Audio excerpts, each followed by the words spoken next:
Have you ever caught yourself looking at the people in your life and wondering, what can they do for me? It's a quiet thought, but it can shape everything you do. Imagine life as a tall ladder you're trying to climb. The top promises success, power, and all the things you've dreamed of. But to get there, do you see the people around you as rungs to step on? If that rings true, you might have what I'm calling a ruthless mindset. It's like having a map that only shows the shortest path to the top, no matter who gets left behind. In this observational piece, I'm going to take a slow, close look at this way of thinking. We'll start by breaking down what it really means to see people as stepping stones.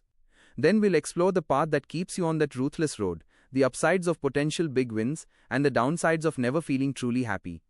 After that, we'll walk through the choice you have and dive into the other path, where you learn to go easier on yourself and others. Along the way, I'll add some extra thoughts that fit, such as the impact on your health, how it affects your view of the world, and small ways to shift if you want to. This isn't a lecture, it's just an observation, like sitting by a window and watching how people live their lives.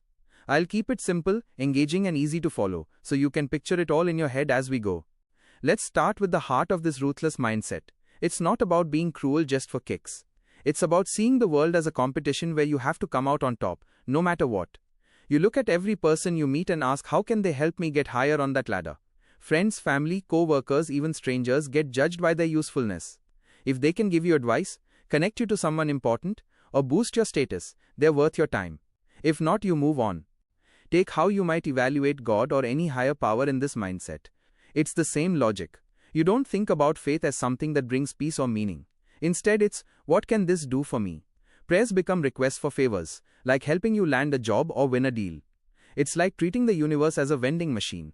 Put in what you need to, get out what you want. No deeper connection, just a tool for your climb. Now observe what happens when someone in your life hits a low point. Maybe a friend loses their job or goes through a breakup. In the ruthless view, you pull away. Why stick around? They are not helping you right now. They might even drain your energy. It's like trimming dead branches from a tree to keep it growing strong. You abandon them quietly, maybe with an excuse like I'm busy.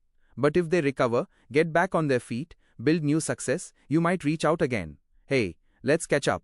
It's not mean-spirited, it's strategic. The bridge is rebuilt because now it's useful. Parents get caught in this too. As they get older, you start seeing them as something you have to deal with. They'll need care, money, time, things that could slow your climb. You might plan ahead, like setting up help from a distance, or thinking about homes for the elderly. It's practical, but it turns love into a problem to solve. Deep down, you know they're the ones who raised you, but the mindset whispers, don't let them hold you back. Conversations feel pointless if they're not about getting ahead. Chatting about the weather, sharing a laugh, or talking about dreams that don't lead to action? Waste of time. Every talk needs a goal, a tip, a contact, a plan. Life becomes a series of business meetings, even with friends. And at the center of it all is this feeling that you're the main character. Everyone else should be grateful you're in their world. You're the one with the drive, the ideas, the energy. They orbit around you, and if they don't, they're not worth it.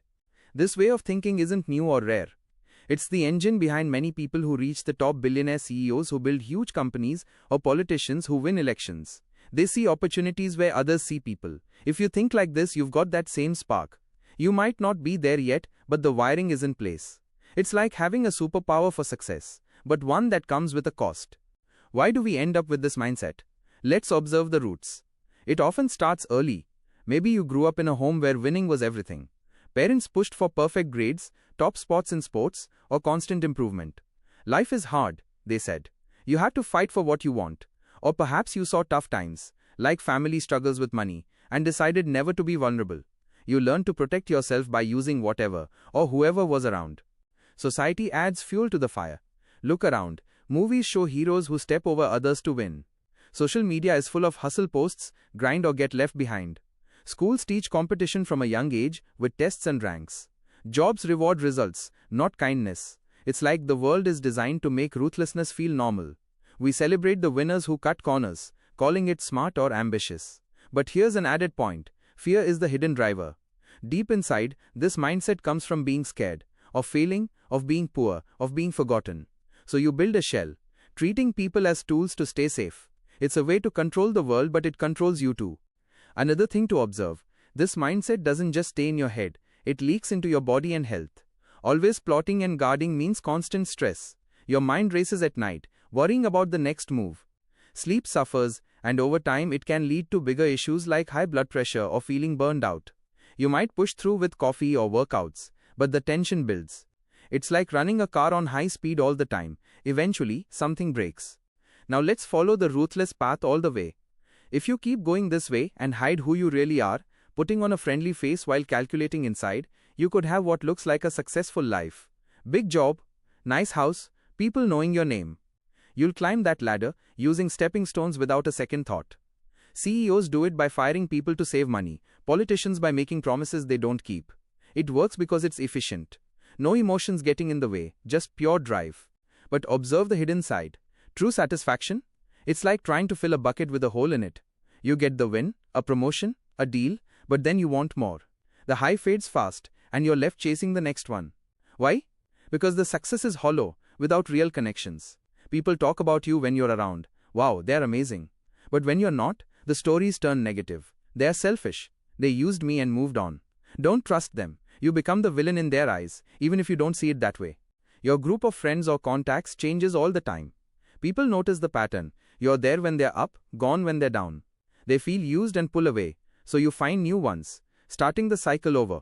It's tiring, like constantly packing and moving. Loneliness sets in, even in a crowd.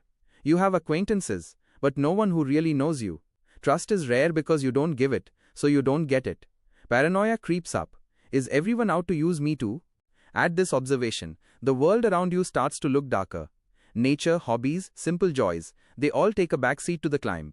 A walk in the park, only if it clears your head for work. Music or books, chosen for motivation, not pleasure. Even food becomes fuel, not something to savor with others. Life narrows to one thing, getting ahead. Society feels the ripple. Ruthless people drive change, they start companies, pass laws, but often at a price. Jobs get created, but inequality grows. Workers feel like stepping stones too, leading to unhappiness everywhere. When things go wrong, like a company scandal or a political fall, the crash is loud. Reputation crumbles because the villain label was always lurking.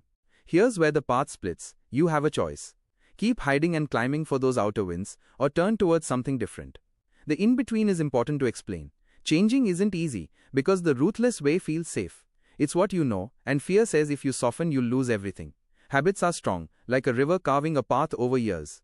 You'll try to be kinder but slip back, judging someone by their use or abandoning a talk because it's not productive. Guilt might hit, making you doubt the change. But you can teach yourself to go easy. Start with self-awareness. Notice your thoughts. I'm seeing this person as a tool. Why? Pause and choose different. It's like retraining a habit, one day at a time. Small steps help. Call a friend just to listen, no agenda. Help someone without expecting anything back.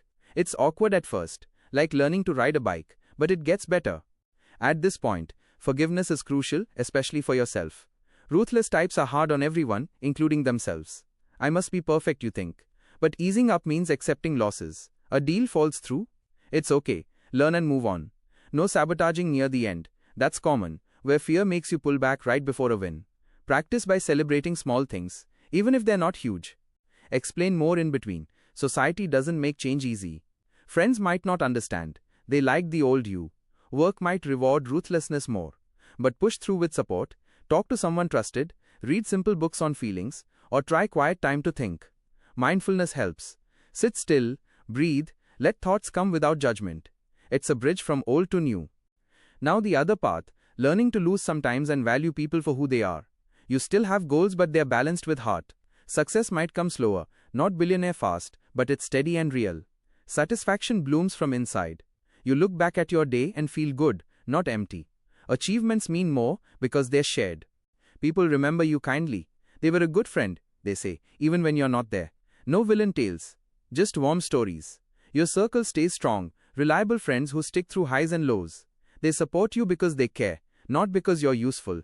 Envy comes from the ruthless types. They see your peace and wonder why they don't have it. But it won't matter to you, you're content. At this, health improves. Less stress means better sleep, more energy. You eat for enjoyment, move for fun. Mental fog lifts and joy shows up in little things, like a genuine laugh or a quiet evening. The world looks brighter too. Conversations flow without purpose, leading to surprises.